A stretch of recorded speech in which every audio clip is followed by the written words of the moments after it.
Tiga. Oke. Baik, Assalamualaikum warahmatullahi wabarakatuh.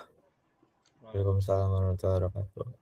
Kami dari kelompok D1 mau melakukan demonstrasi terkait tugas besar 2 dari mata kuliah pemrograman komputer. Mungkin sebelum kita memulai demonstrasinya, mungkin kita mau melakukan perkenalan terlebih dahulu, dimulai dari saya. Perkenalkan, saya Zahid Ali Ramadan, dengan NIM H1E025093. Perkenalkan, saya Muhammad Raditya Putra Previanto dengan NIM H1E025077. Perkenalkan, nama saya Fikri Zulaiha dengan NIM H1E025079. Perkenalkan, nama saya Firial Nela Ufaira dengan NIM H1E025085. Perkenalkan, nama saya Farisa Akmazati dengan NIM H1E025095. Baik, karena semua anggota tim sudah memperkenalkan diri, mungkin sebelum itu kita mungkin langsung saja ke demonstrasi dari tugas besarnya. Mungkin saya mau share screen dulu aja.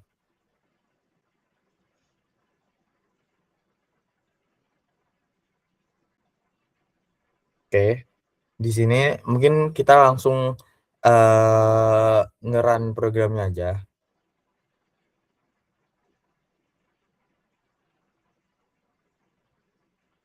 Baik, apabila kita melakukan run gitu, tampilan pertama yang akan muncul adalah tampilan dari form login. Di sini kita bisa mengisi username dan password. Untuk demonstrasi kali ini, saya menggunakan password.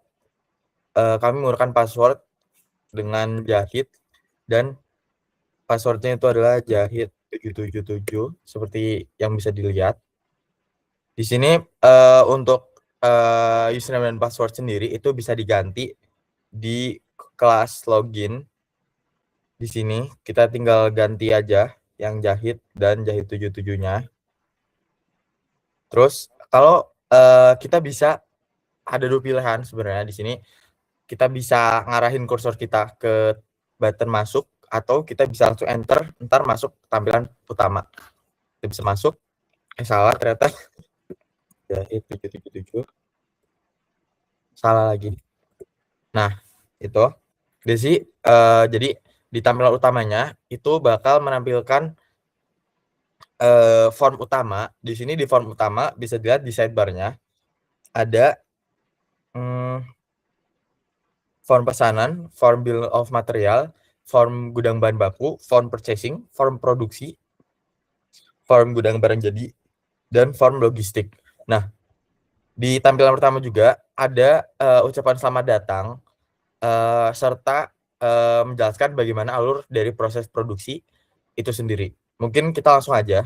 Di sini kita akan melakukan sebuah pesanan, tapi sebelum aku mulai menjelaskan gitu, saya mau menjelaskan background dari perusahaan yang kita pilih gitu. Jadi perusahaan kita itu adalah perusahaan manufaktur laptop, dan di perusahaan ini namanya itu adalah PT Voltra. Dan PT Voltra sendiri kita punya 4 jenis laptop. Yang pertama ada laptop Voltra Strike, lalu Voltra Air, Voltra Office, dan Voltra Forge. Untuk laptop Voltra Strike sendiri itu adalah laptop yang diperuntukkan untuk para gamer. Jadi target pasar kita itu adalah para gamer, karena spesifikasi dari laptopnya itu sudah kita sesuaikan untuk kebutuhan para gamer. Nanti spesifikasi dari laptopnya bakal saya jelasin juga.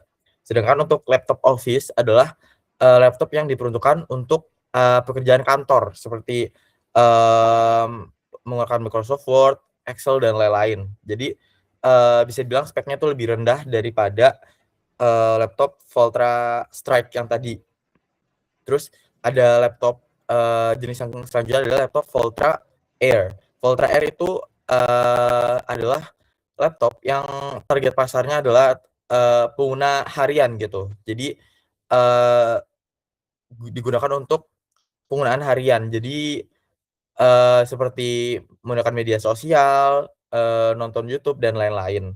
Target pasarnya kurang lebih user yang pakai laptop cuman sekedar untuk sosial media dan lain-lain seperti itu. Untuk laptop Voltra Forge itu sendiri itu termasuk laptop workstation yang dimana itu digunakan untuk kebutuhan seperti 3D modeling, terus edit video, dan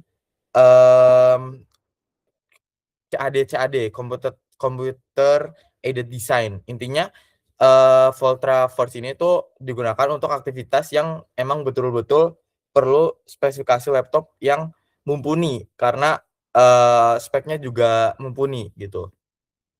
Mungkin kita langsung aja dijelaskan alur pesanannya gitu. Pertama, alur pesanan pertama, misal ada sebuah pesanan, kita bakal pencet tombol pesanan yang ada di sidebar kiri. Di sini terlihat ada tampilan kode PO, nama pemesan, tanggal pesanan, deadline, alamat kirim, dan quantity dari pesanan yang dilakukan oleh pemesan itu tersebut. Di sini juga kode PO-nya itu tergenerate otomatis setiap ada pesan baru. Karena ini adalah pesanan pertama di hari ini, maka kodenya adalah PO strip 2026 0703 001. Mungkin kita langsung aja untuk input data pemesanannya. Misal PT pemesan nama pemesannya adalah PT misal nama pemesan itu CV Cita Nasional dan mereka itu pesen di tanggal 3, deadline-nya tanggal 10, 1 minggu dari sekarang. Dan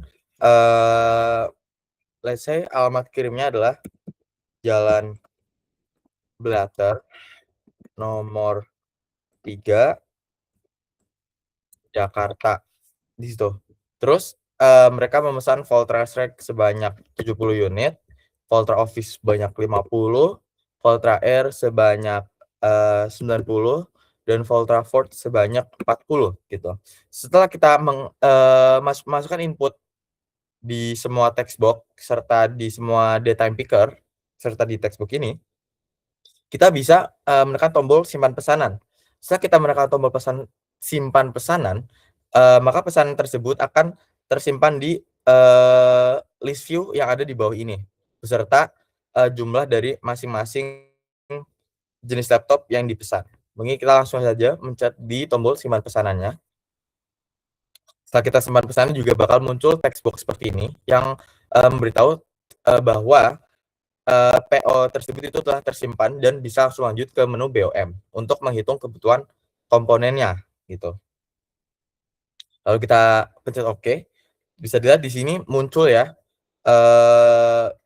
history dari pesanannya, informasinya dari kode PO hari ini, nama pesannya adalah CV Cita Nasional, tanggal pesannya 3 Juli dan deadline-nya 10 Juli, pesannya sebanyak sejumlah segini.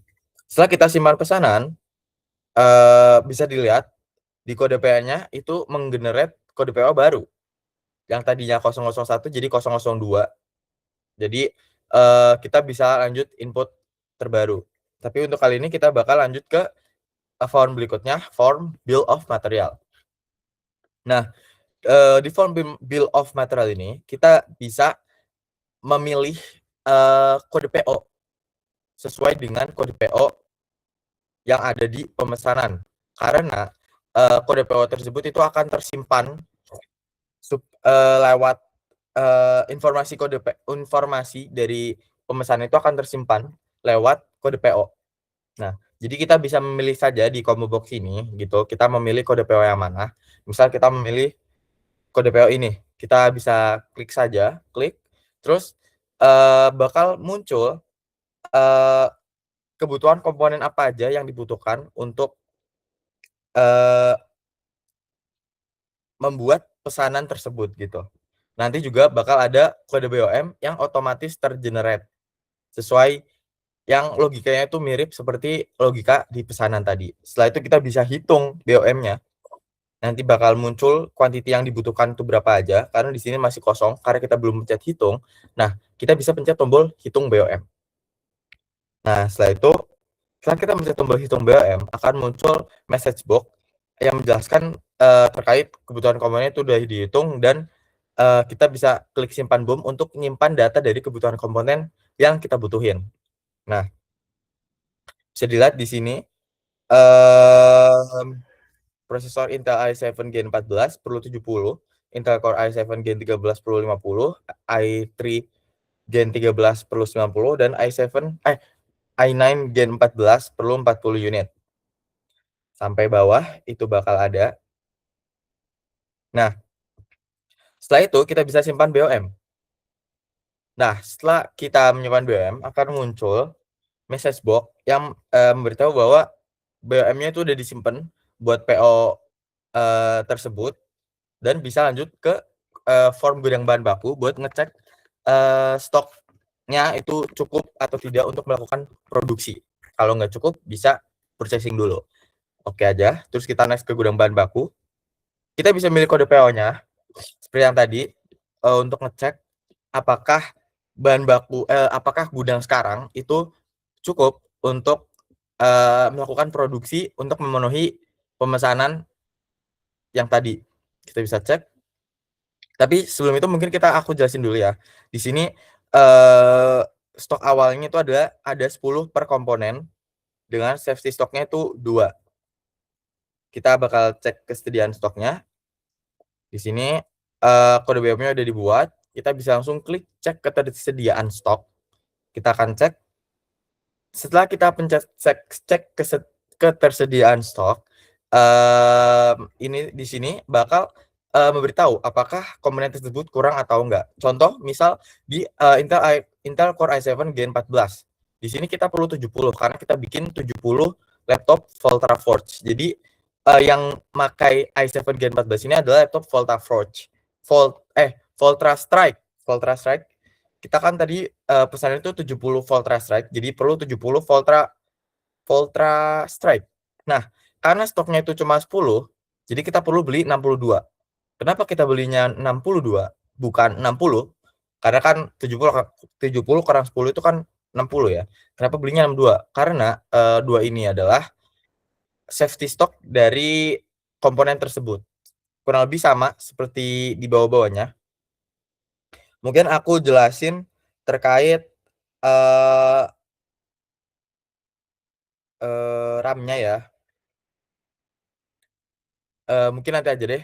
Kita langsung karena ada yang kurang gitu. Di bawah itu bakal ada bahan baku kurang. Lanjut ke menu purchasing. Kita bisa langsung ke menu purchasing. Di sini kita bisa pilih kode PO seperti yang tadi karena datanya itu tersimpan di kode PO. Kita pencet. Nah, bakal keluar kode purchasing yang otomatis tergenerasi otomatis juga. Kita bisa load kebutuhan beli kita apa aja sesuai dengan BOM tadi.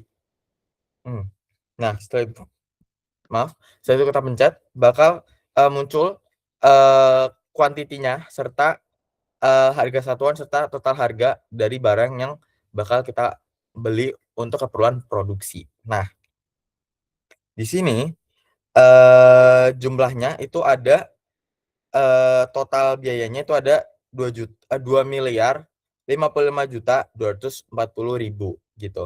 Setelah itu di sini juga ada seperti label yang beritahu bahwa ada 36 komponen untuk dibeli dan kita bisa langsung klik proses pembelian untuk menambah stok gudang. Sebelum itu, aku mau menunjukkan kalau di barang masuk di sini tuh nggak ada karena kita belum di barang masuk dari gudang bahan baku itu nggak ada karena kita belum beli barang satupun. Tapi setelah kita pencet proses pembelian, bakal ada barang masuk di gudang bahan baku. Kita bakal cek, kita bakal proses. Bakal muncul message box bahwa purchasing selesai. Stok gudang bahan baku sudah bertambah, lanjut ke menu produksi. Kita bisa cek. Nah, di sini ada barang masuk sesuai dengan apa yang kita beli tadi. Kita bisa cek juga kesediaan stoknya. Setelah itu muncul bakal hasil cek stok untuk PO 2026-03-01 bakal dikasih tahu kalau cukup. Dan bakal ada pesan seperti ini. Semua bahan baku cukup, bisa langsung ke menu produksi. Nah, setelah itu kita bisa langsung ke form produksi. Nah, di form produksi ini juga kita bisa pilih kode PO untuk karena seperti yang aku bilang tadi data itu kesimpan di kode PO-nya. Nah, kita di sini tuh bisa cek yang bakal dipakai itu apa aja di sini dan dikasih tahu variannya juga butuh berapa. Untuk varian track perlu 70 aktor i7 Gen 14, untuk varian Office perlu 50 i5 Gen 13 dan untuk Air perlu 90 i3 Gen 13 dan untuk Force perlu 40 i9 Gen 14. Nah, mungkin di sini aku mau menjelasin juga. Jadi untuk laptop jenis Forge kita itu pakai 2 RAM. Jadi satu laptop itu pakai 2 RAM gitu. Kenapa? Karena sedang kita bilang karena ini laptop kerja berat jadi speknya juga harus mumpuni. Jadi kita pakai 2 RAM dan 2 SSD. Bisa dilihat. Jadi tadi pesannya adalah 40 laptop Voltra Forge. Tapi di sini SSD yang diperlukan adalah 80. SSD yang diperlukan adalah 80. Bisa lihat di sini SSD NVMe 2 TB untuk laptop Forge itu perlu 80 dan laptop dan RAM DDR5 32 GB perlu 80. Padahal laptop yang disusun hanya 40 karena satu laptop itu perlu 2 SSD dan 2 RAM gitu. Mungkin kita langsung proses produksi aja. Setelah kita pencet proses produksi, nanti di gudang barang jadi bakal ada barang masuk. Di sini kan masih 0 stoknya. Setelah kita produksi bakal ada barang masuk. Nah, kita cek stok. Kalau ceknya dirasa cukup, kita bisa langsung proses produksi. Oke, setelah kita pencet proses produksi, itu bakal muncul message box yang menjelaskan soal produksi telah selesai, barang jadi masuk ke gudang barang jadi, lanjut ke menu logistik. Di sini bakal ada riwayat produksinya juga. Kita cek di gudang barang jadi apakah ada barang masuk. Ada, ternyata ada, totalnya ada 250 unit. Di sini juga kelihatan ya. Seperti yang kita lihat tadi, Volta Forge itu ada 40 unit. Nah, kita bisa langsung ke logistik. Karena barangnya udah jadi. Nah, kita bisa pilih kode PO-nya. Kode PO-nya bakal nge-load data pesanannya. Jadi kan data pesanan tadi total 250 unit. Nah, kita bisa ngeset tanggal kirimnya itu tanggal 4 lah. Tujuan tadi kan Jakarta, mungkin kita pakai truk kecil aja dan kita bisa hitung biayanya. Kalau kita mencet tombol hitung biaya, itu bakal ngasih tahu ongkir per unit, estimasi tanggal sampai, sama total biayanya. Kita bakal cek hitung biaya. Oke. Di sini ongkir per unitnya itu 50.000, jadi 250 kali 50.000 sebanyak 12.500.000. Dan estimasi tanggal sampainya itu ada di tanggal 5 Juli yang belum kena deadline. Jadi cukup lah nggak lewat deadline. Kita hitung biaya 25 juta. Kalau pakai truk besar itu 18 juta. Kalau pakai kontainer 25 juta. Kita pakai truk kecil aja karena 250 unit itu cukup, truk kecil harusnya. Di sini setelah kita pencet tombol proses kirimannya, nanti bakal ada barang keluar yang ditampilkan di form gudang barang jadi karena barangnya udah dikirim, jadi barangnya keluar gitu. Oke, kita langsung aja proses kirim. Pengiriman PO 26070301 selesai. Stok gudang barang jadi berkurang. Alur produksi selesai untuk PO ini. Nah, di sini ada riwayat pengirimannya juga. Total unitnya segini, tanggal sampainya segini, total biayanya segini. Nah, kita bakal cek apakah di gudang barang jadi ada barang keluar. Nah, ada ya barang keluar ya. Di sini yang jumlahnya sama seperti jumlah pesanannya dan sekarang stoknya itu jadi 0 gitu. Mungkin untuk alurnya itu segitu aja. Dan di sini ada 2 tombol lagi gitu. Ada 3. Di sini ada tombol untuk keluar dari program, tombol untuk minimize dari program, dan tombol untuk logout. dari programnya. Kalau kita pencet tombol logout, itu bakal balik lagi ke tampilan login, tapi data-datanya itu bakal masih ada karena itu disimpan di modul data. Kita bisa keluar, aku bakal contohin aja keluar. Nah, ini kan balik ke tampilan form login. Kita ketik, kita coba lagi untuk ngecek apakah data-datanya itu hilang ketika kita logout gitu. Coba login ulang.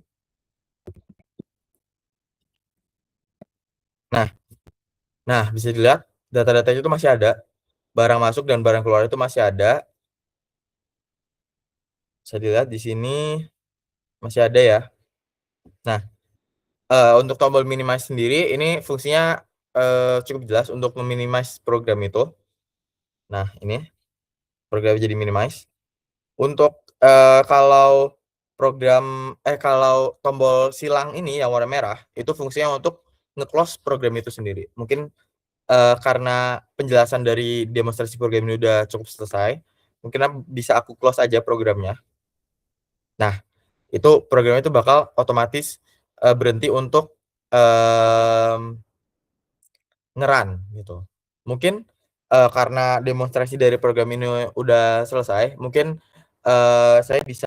mungkin kami bisa mulai menjelaskan terkait OOP dan array yang kita gunakan di program kita kali ini. Mungkin bisa dimulai dari dari OOP dulu gitu, yang nanti bakal dijelasin oleh teman saya. Silakan mungkin teman-teman yang menjelaskan. Ya, yang pertama yaitu OOP terlebih dahulu. Yang pertama yaitu ada encapsulation, yaitu di kelas komponen digunakan untuk menyimpan data setiap komponen laptop. Data seperti nama komponen, quantity, dan harga dibuat sebagai private sehingga tidak dapat diakses langsung dari luar kelas. Untuk mengakses atau mengubah nilainya digunakan properti yaitu nama komponen, quantity, dan harga. Kelas ini juga memiliki function total harga yang digunakan untuk menghitung total harga komponen berdasarkan jumlah dan harga satuannya. Yang kedua yaitu encapsulation pada kelas login. Kelas login digunakan untuk menyimpan data login. Atribut seperti username dan password dibuat sebagai private, kemudian diakses melalui properti username dan password. Selain itu, terdapat function validasi yang bertugas memeriksa apakah username dan password yang dimasukkan sesuai dengan data yang telah ditentukan. Dengan demikian, proses validasi dilakukan langsung oleh kelas login. Yang ketiga yaitu kelas pesanan. Kelas pesanan berfungsi sebagai tempat penyimpanan seluruh informasi pesanan. Kelas ini menyimpan data seperti kode PO, nama pemesan, tanggal pesanan, deadline, alamat pengiriman, jumlah pesanan, data BOM, data purchasing, hingga status produksi dan pengiriman. Selain menyimpan data, kelas ini juga memiliki function total unit untuk menghitung total unit laptop yang dipesan serta toString agar data pesanan dapat ditampilkan dengan lebih rapi pada combo box atau list box. Yang keempat yaitu kelas master komponen. Kelas master komponen menyimpan seluruh data master komponen seperti nama dan harga prosesor, RAM, SSD, panel, casing, baterai, keyboard, adaptor, serta nama tipe laptop. Semua data menggunakan keyword share sehingga dapat diakses langsung oleh seluruh firm tanpa perlu membuat objek baru. Dengan cara ini seluruh data master tersimpan di satu tempat sehingga lebih mudah dikelola dan menghindari duplikasi data. OOP yang kedua yaitu inheritance atau pewarisan. Yang pertama pada kelas produk atau parent class. Kelas produk merupakan parent class yang menjadi dasar bagi seluruh tipe laptop. Kelas ini memiliki properti nama produk dan metode hitung kebutuhan. Metode tersebut diberi keyword overridable sehingga dapat diubah oleh kelas turunannya sesuai kebutuhan masing-masing. Yang kedua yaitu pada kelas laptop gaming. Kelas laptop gaming mewarisi kelas produk menggunakan keyword inherits. Konstruktor pada kelas ini mengisi nama produk menjadi Volta Strike, sedangkan metode hitung kebutuhan menghitung kebutuhan komponen dengan rumus satu komponen untuk setiap satu unit laptop. Yang ketiga yaitu kelas laptop office. Kelas laptop office juga mewarisi kelas produk. Perbedaannya hanya pada nama produk yang diisi menjadi Volta Office. Sedangkan proses perhitungan kebutuhan komponennya tetap sama, yaitu satu komponen untuk setiap satu unit laptop. Yang keempat yaitu kelas laptop Air. yang merupakan turunan juga dari kelas produk. Konstruktor mengisi nama produk menjadi Volta R dan metode hitung kebutuhan tetap menghitung kebutuhan komponen dengan perbandingan 1:1. Yang terakhir yaitu kelas Laptop Forge yang juga mewarisi kelas produk, tetapi memiliki implementasi yang berbeda pada metode hitung kebutuhan. Metode ini di-override sehingga apabila kategori komponennya adalah RAM atau SSD, kebutuhan dihitung 2 kali lipat karena Laptop Forge menggunakan dual RAM dan dual SSD. Untuk komponen lainnya tetap dihitung 1 komponen per 1 unit laptop.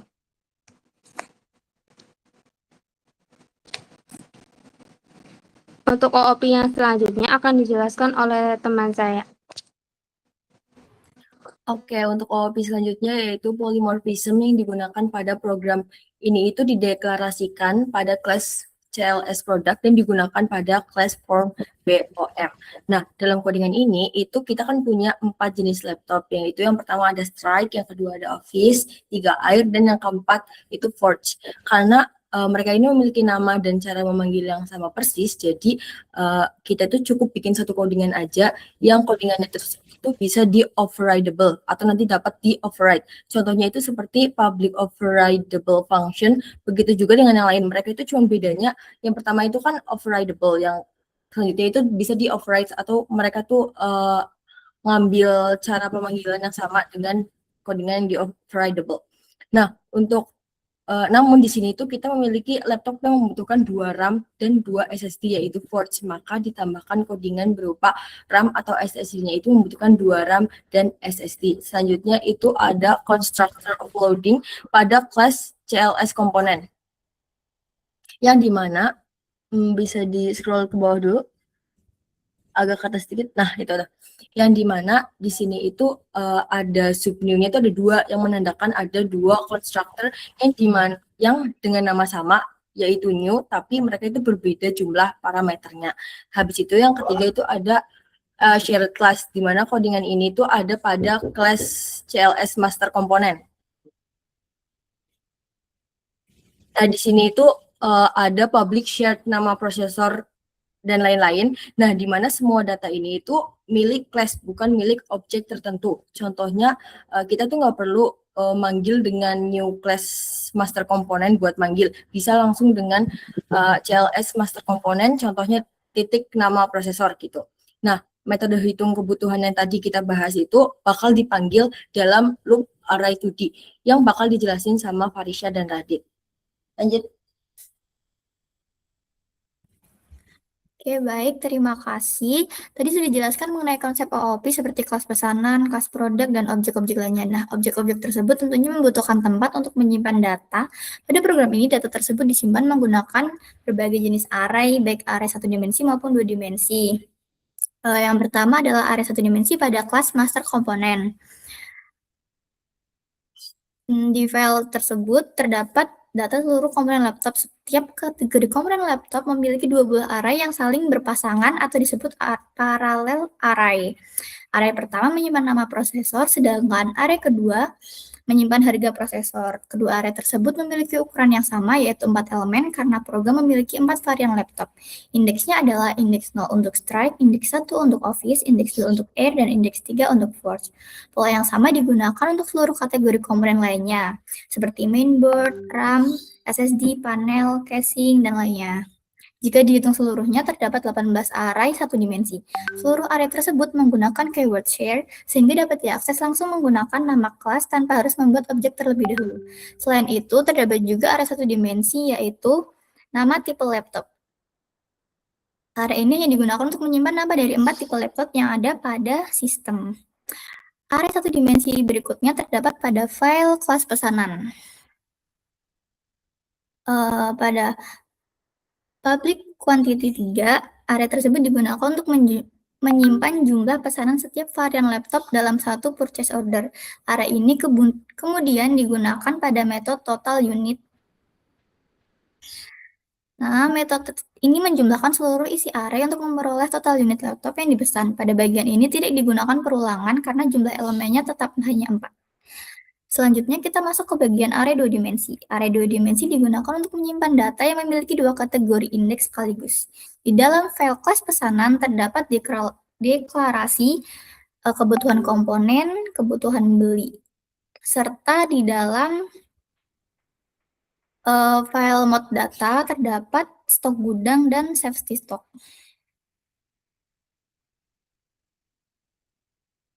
Atas. Nah, array tersebut memiliki ukuran 9 baris dan 4 kolom. Baris pada array mewakili kategori komponen yaitu prosesor, mainboard, RAM, SSD, panel, casing, baterai, keyboard, dan adaptor. Sedangkan kolom mewakili 4 varian laptop yaitu Strike, Office, Air, dan Forge. Dengan menggunakan array 2 dimensi ini, program tidak perlu membuat 36 variabel yang berbeda. Semua data kebutuhan komponen cukup disimpan dalam satu array yang terdiri dari 36 set. Selain itu, pada file mode data, terdapat juga array 1 dimensi, yaitu pada stok gudang. Array ini digunakan untuk menyimpan stok barang jadi, karena stok barang jadi hanya dibedakan berdasarkan varian laptop dan tidak berdasarkan kategori komponen. Maka cukup menggunakan array 1 dimensi. Nah, setelah array dibuat, langkah berikutnya adalah memberikan nilai awal. Hal ini dilakukan pada metode inisiasi stok pada file mode data. Di dalam metode tersebut digunakan nested loop atau yaitu perulangan bersarang. Loop pertama menggunakan variabel i yang berjalan dari 0 sampai 8 untuk mewakili kategori komponen. Sedangkan loop kedua menggunakan variabel j yang berjalan dari 0 sampai 3 untuk mewakili varian laptop. Sehingga seluruh keseluruhan yang terjadi adalah 9 kategori dikali 4 varian, maka terjadi 36 kali perulangan. Lalu pada setiap iterasi program mengisi stok gudang sebagai stok awal bahan baku dan safety stock dengan nilai 2 sebagai nilai safety stock secara seluruh area 2 dimensi. Setelah selesai diisi, dilakukan satu loop lagi untuk menginisialisasi stok barang jadi. Kemudian variabel stok sudah inisialisasi tersebut diubah menjadi true, sehingga proses inisialisasi hanya dilakukan satu kali ketika aplikasi pertama kali dijalankan melalui form utama. Nah, selanjutnya pada bagian berikutnya akan dijelaskan bagaimana array 2 dimensi tersebut digunakan secara langsung dalam proses perhitungan BOM, penyimpanan data, dan penampilan data pada aplikasi oleh Radit.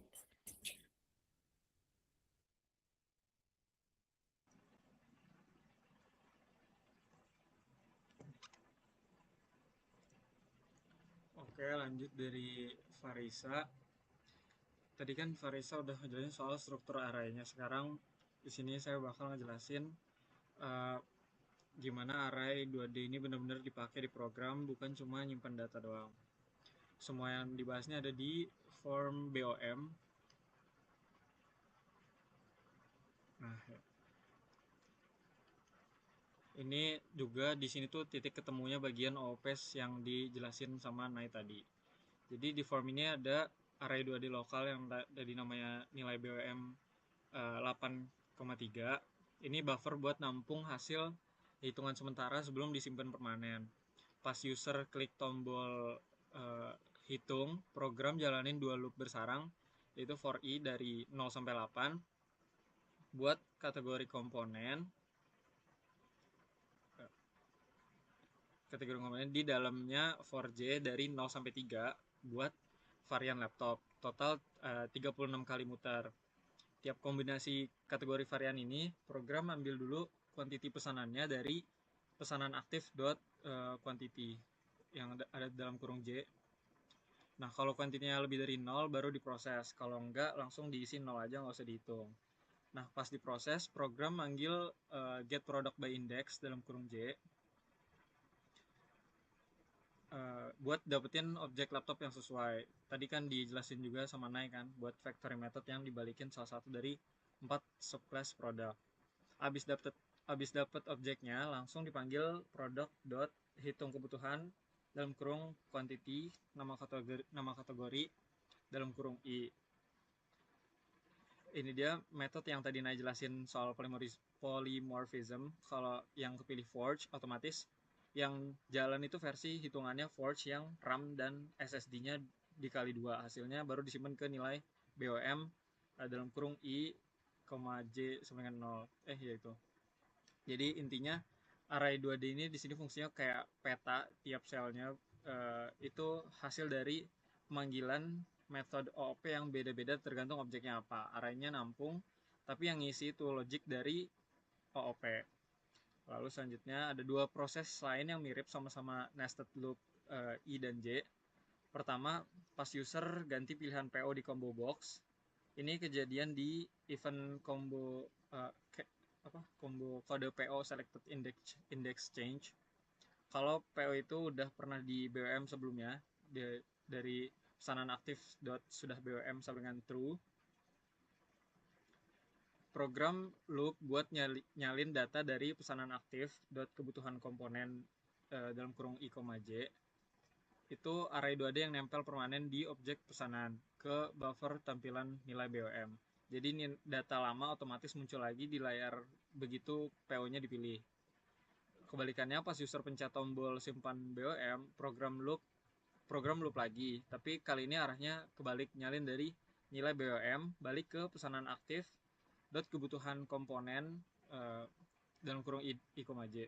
Jadi data yang tadinya cuma numpang di buffer sementara, sekarang itu permanen nempel di objek pesanan itu, bisa dipanggil lagi kapan aja, bahkan habis ganti-ganti PO di combo box pun datanya gak hilang.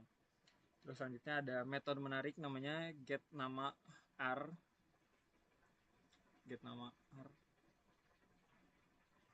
Uniknya dia itu nge-return array, bukan cuman satu nilai, return type-nya string.